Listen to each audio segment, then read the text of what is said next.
So how exactly are we going to be able to tell when one fraction is bigger or smaller than another fraction?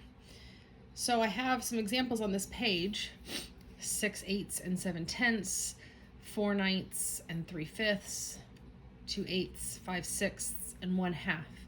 And because our denominators are different in all of these fractions, it's really hard to compare and to put into order a list of fractions. So we're going to use what we've learned about common denominators to help us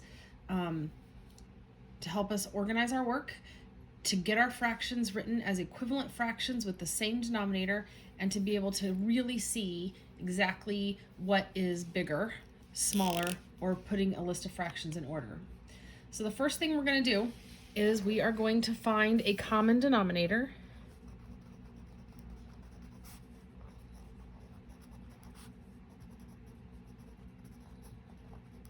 for all the fractions.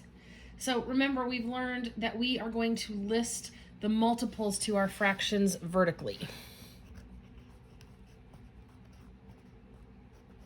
And that helps us organize our work so we can see the multiples clearly and easily recognize what we're going to multiply the numerator by.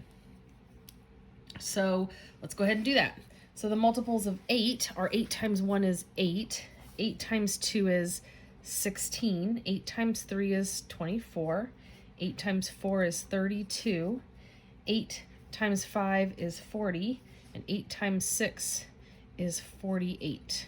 That should be enough to get us where we need to be.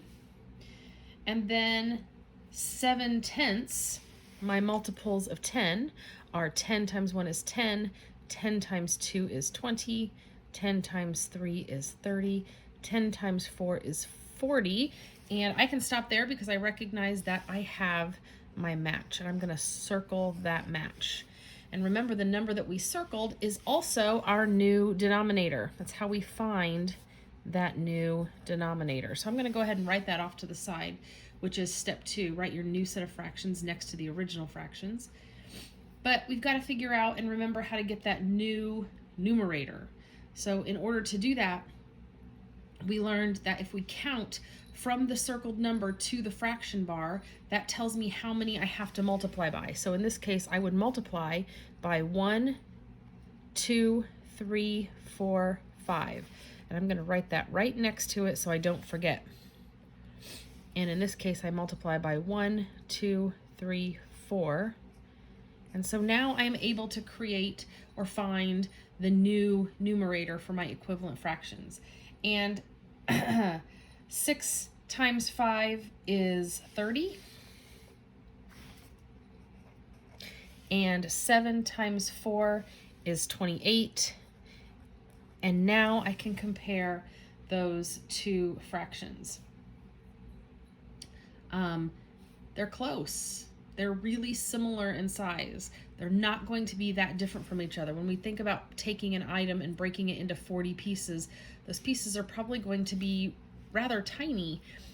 So if I have 30 out of 40 pieces or 28 out of 40 pieces, I'm going to have more if I have the 30 out of 40. And that's the fraction that compares to 6 out of 8. So 6/8 is my bigger fraction. All right, so that was step 3. Look at the numerators and order them from least to greatest.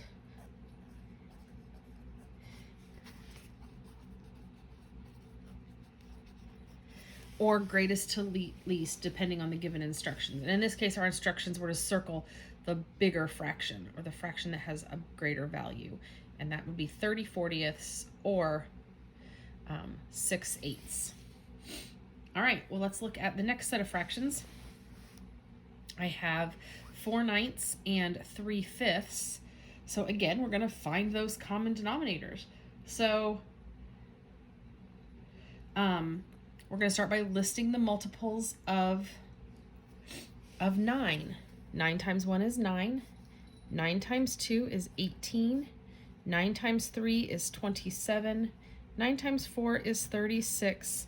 9 times 5 is 45. I think that's going to get us far enough. I see that this number ends in a 5, so this should be our common denominator, but we're still going to check. So now we're going to count by 5s. 5, 10, 15, 20, 25, 30, 35, 40, 45. And there is my match. And that's going to also be our new denominator. Now, we're going to find the new numerator by counting from the circle to the fraction bar. 1, 2, 3, 4, 5 times 5.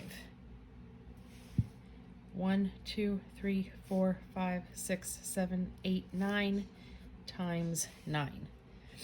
And 4 times 5 is 20. And 9 times 3 is 27. So my new fractions are 20 45ths and 27 45ths. My denominators are the same, so my pieces are the same size. I can now compare by looking for the larger numerator, and in this case, it is 27 45ths, which means 3/5 is my larger fraction. But what happens if we have more than 2 fractions? Can we still find a common denominator for 3 numbers? Of course we can.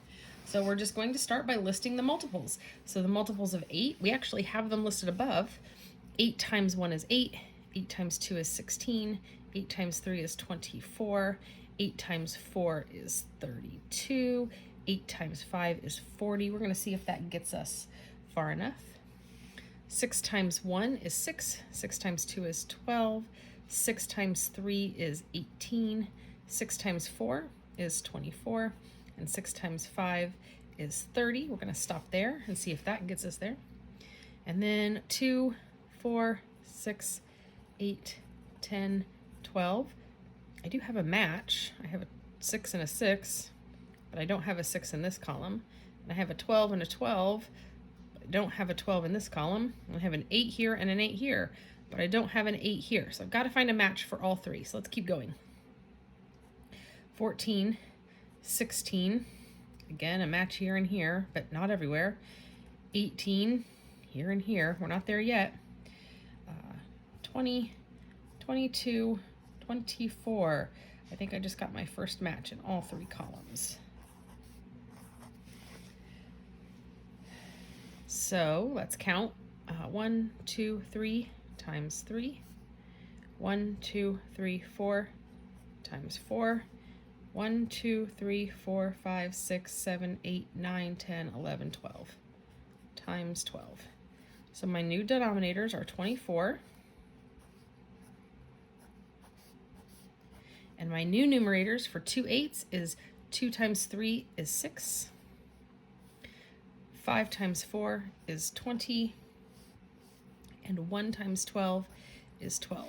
So now I can compare those fractions and I can put them in order from least to greatest. So my smallest fraction is 6 24ths. So this would be my first one. I'm just going to number them here and then we'll put them in order afterwards.